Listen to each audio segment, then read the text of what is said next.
Hello guys, first time అయితే నేనైతే రొయ్యలు చూడడం, పట్టుకోవడం, తీసుకోవడానికి వెళ్ళడం అనమాట.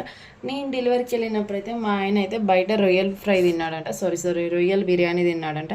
సో నీకు కూడా వచ్చా కీర్తి రొయ్యల్ బిర్యానీ అన్నాడు. నాకైతే రొయ్యల్ బిర్యానీ అయితే రాదు, బట్ నీ కోసం అయితే రొయ్యల కర్రీ అయితే ట్రై చేస్తాను అని చెప్పాను. సో నేను మా పాప మా హస్బెండ్ అయితే తీసుకోవడానికి వెళ్ళామన్నమాట. మేమైతే 1.5 kg రొయ్యలు తీసుకున్నాం. అది మొత్తం వాష్ చేసేసరికి మాకు 1/2 kg వచ్చేసింది.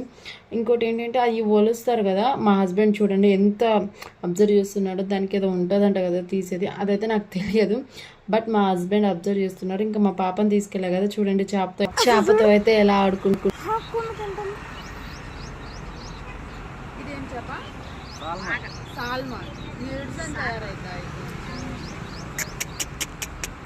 చూసారు కదా మా పాప అయితే చేపతో ఎలా ఆడుకుందో. ఈ చేపతో అంటే మెడిసిన్ తయారవుతుంది. ఈ చేప పేరు వచ్చేసి సాల్మాన్ అంట.